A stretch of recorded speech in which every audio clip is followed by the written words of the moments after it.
Hello student, मैं बिमल कुमार। आज आपको 9th क्लास का चैप्टर नंबर 1 स्टार्ट करने वाला हूं। जो हमारा पहला चैप्टर है वो है फ्रांसीसी क्रांति। फ्रांसीसी क्रांति के बारे में सबसे पहले हम कुछ बेसिक बातें जानेंगे कि फ्रांसीसी क्रांति सबसे पहले कब हुई थी। तो जो फ्रांसीसी क्रांति को सबसे पहले क्रांतियों का युग तो नहीं कहा जाता, क्योंकि इससे पहले भी बहुत सारी क्रांति हो चुकी थी। लेकिन जो फ्रांसीसी क्रांति थी हमारे प्रभाव के दृष्टिकोण से बहुत ही महत्वपूर्ण थी। अब प्रभाव के दृष्टिकोण से बहुत महत्वपूर्ण क्यों थी? क्योंकि जो फ्रांसीसी क्रांति में बहुत सारे बदलाव आए, बहुत सारे चेंजमेंट हुए। अब बदलाव क्यों आए थे? सबसे फ्रांसीसी क्रांति चली थी, वो चली थी सन 1789 से लेकर 1799 तक चली। तो जो फ्रांसीसी क्रांति की शुरुआत हुई थी वो 14 जुलाई 1789 की सुबह पेरिस शहर में आतंक का माहौल था। तो 14 जुलाई 1789 का जो दिन था वो उसमें आतंक का माहौल था। सुबह के टाइम चारों तरफ अफवाह फैली हुई थी। क्या अफवाह फैली हुई थी कि फ्रांस का सम्राट था लुई 16वां उस टाइम, लुई 16।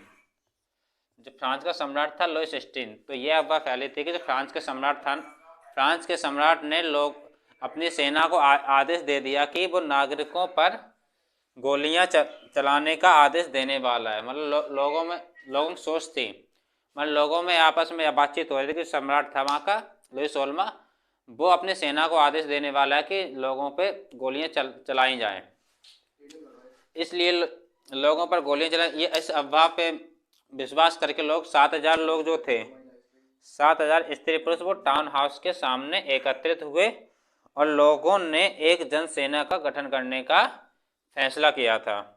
जब लोगों को लगा कि सम्राट हम पे गोलियां चलाने वाला है, तो लोग एकत्रित हुए टाउन हाउस के सामने। टाउन हाउस एक जगह है, वहाँ पे लोग इकट्ठे हुए, लोगों में भीड़ इकट्ठी हुई, उसमें स्त्री पुरुष सभी लोग शामिल थे और उन्होंने एक जनसेना का गठन करने का फैसला किया। जनसेना का मतलब उन्होंने एक अपनी सेना का बनाने का फैसला किया।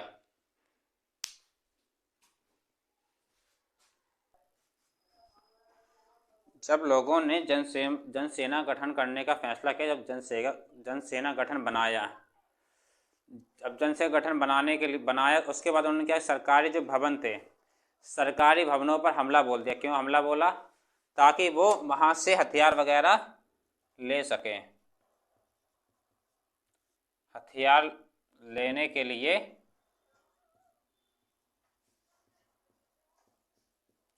सरकारी भवन पर हमला बोला था।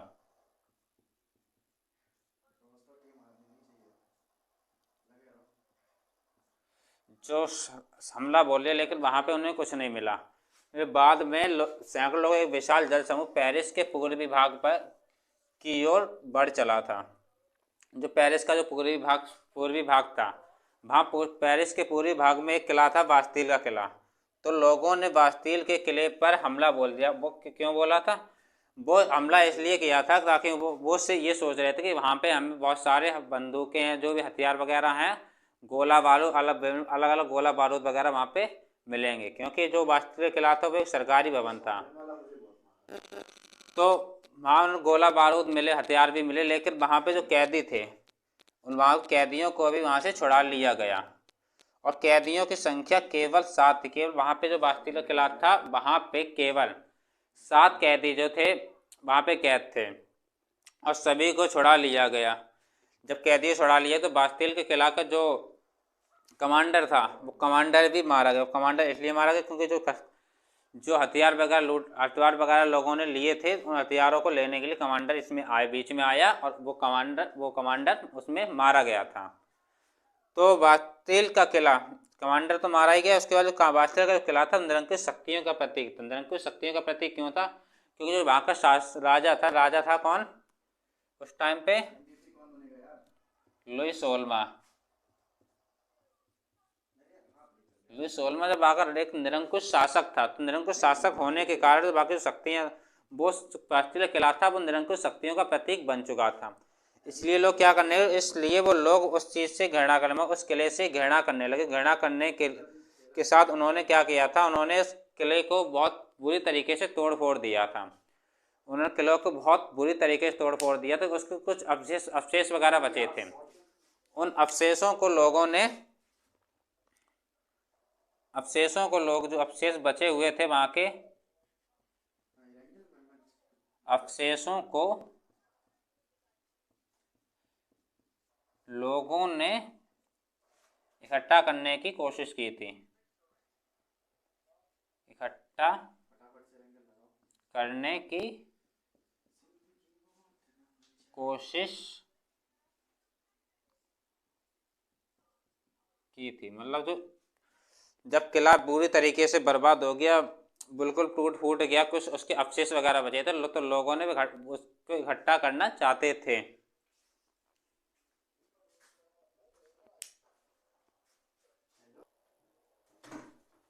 जो बास्तील के किले की जो घटना हुई थी, तो बास्तील किले में जो घटना हुई थी, उस घटना से जो पेरिस और जो देश के अन्य जो ग्रामीण और जो बैकवर्ड जो इलाके थे, तो उनमें बहुत सारे संघर्ष हुए थे।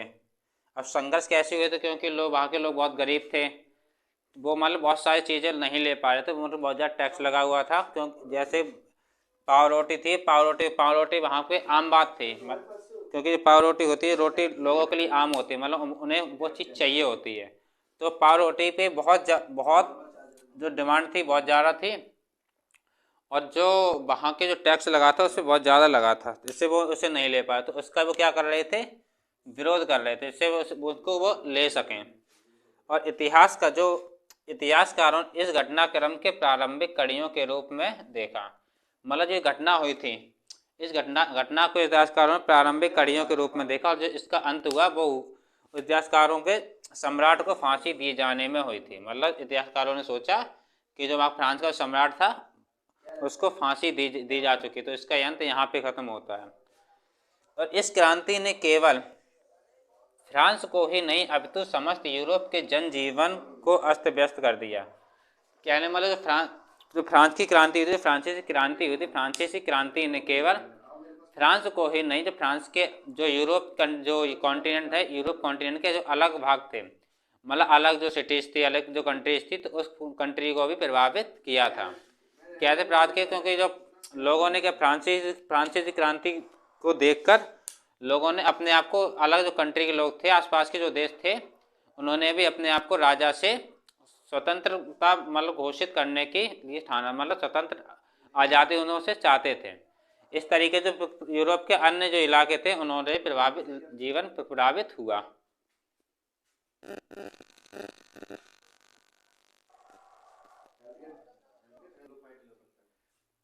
फ्रांसीसी क्रांति ने पूरे यूरोप की जिंदगी को क्या अस्त व्यस्त कर दिया था। इसलिए इसे क्या माना, इतिहासकार में इतने मील का पत्थर माना जाने लगा, मतलब मील का पत्थर माना जाता था इसे। तो इस क्रांति ने पूरे यूरोपीय राष्ट्रों सहित एशियाई देशों में राजशाही और निरंकुशता के विरुद्ध वातावरण तैयार किया। मतलब जो फ्रांसीसी क्रांति हुई थी, इस क्रांति ने यूरोप को ही नहीं बल्कि जो एशियाई कंट्री है ना, एशियाई कंट्री को भी बहुत तरीके से प्रभावित किया। जो एशिया की कंट्री थी ना, तो उन्हें एशिया कंट्री थी, तो एशिया का बहुत वहाँ पे भी राजतंत्र हुआ करता था, तो वो राजतंत्र को समाप्त करने के लिए लोग भावुक हुए और अपना जीवन सुधार करने का फैसला किया। तो इस तरीके से यूरोप सहित एशियाई देशों में भी राजशाही को खत्म करने का लोगों ने फैसला किया था। अब हम बात करेंगे 18वीं सदी के उत्तरार्ध फ्रांसीसी समाज। मतलब 18वीं सदी में जो फ्रांस का समाज था वो कैसा था। तो सबसे पहले जब बात करते हैं, जो हमारा जो लुई 16वां था फ्रांस का सम्राट, जो लुई 16वां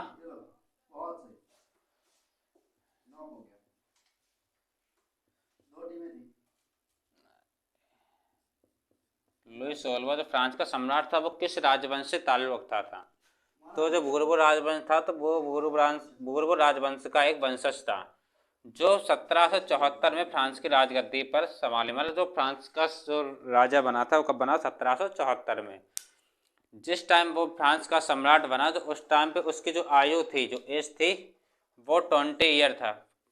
मतलब 20 साल की एज में वो फ्रांस का सम्राट बन गया था। जब फ्रांस का सम्राट बन गया तो उसके बाद जो उसका विवाह हुआ था, तो उसका विवाह ऑस्ट्रिया की राजकुमारी मैरी एंटोनेट के साथ हुआ था।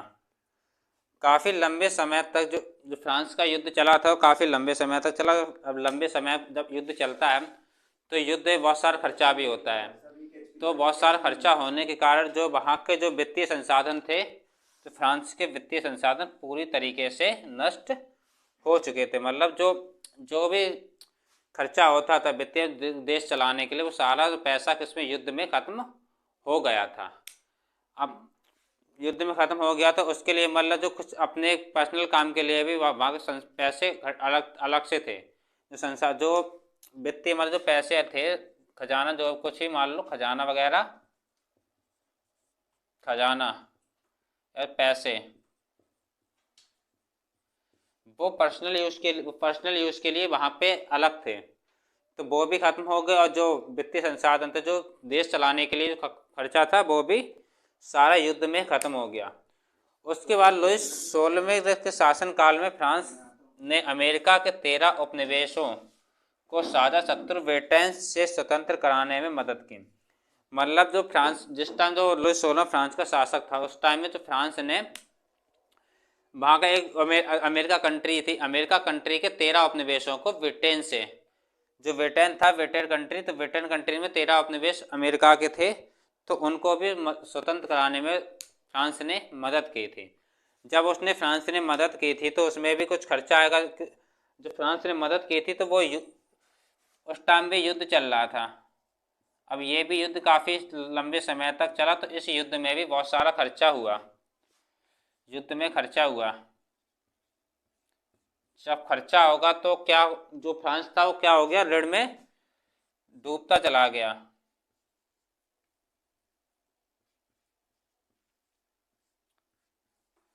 जो फ्रांस था वो ऋण में, मतलब उसके फ्रांस कंट्री के ऊपर जो राजा था, राजा के ऊपर बहुत सारे ऋण होने लगा। जो वहाँ का शासन था, जो भी उस टाइम पे सरकार थी फ्रांस की, वो बहुत ज़्यादा कर्जे में डूब चुकी थी।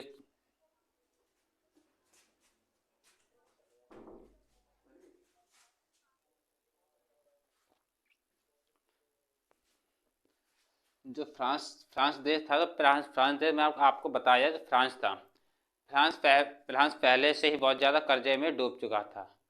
उसने 10 अरब लिब्रे से भी ज़्यादा ऋण और जुट गया। मतलब जो सबसे, अब बता दूं, 10 अरब लिब्रे, लिब्रे क्या है, लिब्रे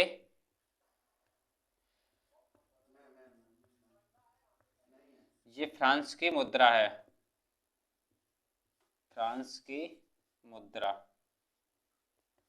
मतलब फ्रांस की मुद्रा को लिब्रे के नाम से जाना जाता है।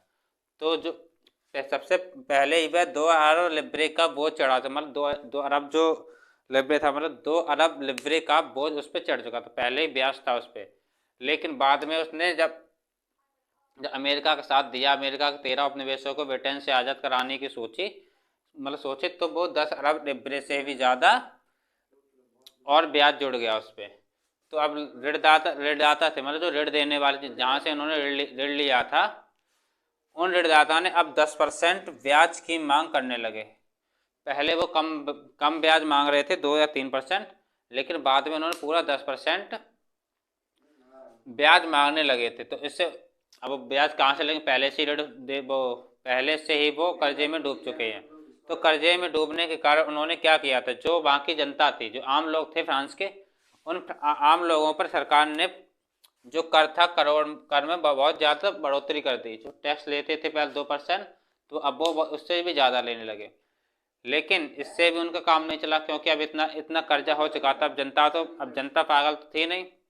मतलब जनता ने क्या किया था, जनता ने वहाँ की, पहले तो वो देती रही, तब कुछ सोच समझ के उसने वो देना बंद कर दिया। जब उससे लेकिन इससे भी काम नहीं चला। जो कर लगाए थे, कर, अब जनता कर दे रहे, टैक्स दे नहीं रही, तो उससे काम कैसे चलेगा, तो इससे भी उसका काम नहीं चला था। 18वीं सदी में जो फ्रांस था वो 3 एस्टेट में बटा हुआ था। एस्टेट का मतलब 3 अवस्थाओं में बटा हुआ था। उसके जो भाग थे वो 3 थे 18वीं सदी में। क्योंकि अब इस क्यों बटा था, सबसे पहले मैं आपको ये बता दूं। जो फ्रांस में थे, कुछ गरीब थे, कुछ अमीर वर्ग के लोग रहते थे, कुछ अलग, कुछ उच्च वर्ग के लोग रहते थे, कुछ निम्न वर्ग के लोग भी थे, कुछ मध्यम वर्ग के। तो इन वर्गों के कारण जो फ्रांस था वो 3 एस्टेट में बटा हुआ था। तो जब प्रथम एस्टेट की अगर हम बात करते हैं, प्रथम एस्टेट में लोग शामिल होते उच्च वर्ग, मतलब पादरी वर्ग। पादरी वर्ग क्या है? आप लोग, पादरी वर्ग जो होता है वो चर्च का एक वर्ग है, मतलब चर्च का एक समूह है। पादरी वर्ग चर्च का समूह है, मतलब जो चर्च में जो काम करने वाले होते हैं, चर्च में रहते हैं, उनको पादरी वर्ग के नाम से जाना जाता है। तो अब इन पादरी वर्ग को एक विशेष अधिकार प्राप्त था। वो क्या अधिकार था? तो ये पादरी वर्ग के जो लोग थे वो लोगों से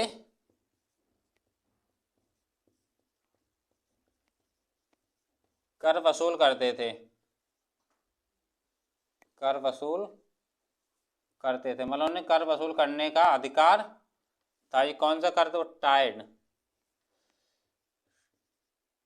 टाइड नामक कर।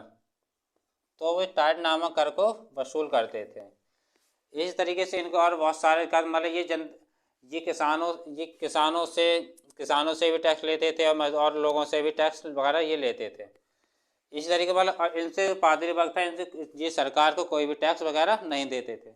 इसी तरीके द्वितीय स्टेट की हम बात करते हैं। द्वितीय स्टेट में कुलीन वर्ग शामिल। कुलीन वर्ग का मतलब होता है, कुलीन वर्ग उच्च वर्ग, जो उच्च वर्ग में लोग, उच्च वर्ग या धनी वर्ग में लोग आते हैं। तो उसमें ये लोग जमींदार हो गए, मतलब जमींदार, जो पैसे वाले लोग, अच्छे खासे पैसे वाले लोग होते हैं, वो उनमें शामिल होते हैं। तो इन्हें भी एक पादरी वर्ग के जैसा एक अधिकार प्राप्त है। तो ये किसानों से टैक्स वसूल किया करते, मतलब किसानों से टैक्स वसूल करते थे। और इन्हें भी कुछ वो टैक्स फ्री थे, मतलब ये टैक्स फ्री थे, ये भी सरकार को कोई भी टैक्स वगैरह नहीं दिया करते थे। लेकिन जो तृतीय नंबर पे आते तृतीय स्टेट, तो इन्हें बहुत सारे मतलब टैक्स वगैरह देने पड़ते थे। इन्हें, इनकी जो आर्थिक स्थिति बहुत ही ज़्यादा ख़राब थी, क्योंकि ये सरकार को और अपने के उच्च वर्ग, पादरी वर्ग वगैरह, कुलीन वर्ग, सभी को ये टैक्स देते थे। और इसमें व्यापारी, किसान, भूमिहीन मजदूर आदि लोग शामिल होते थे।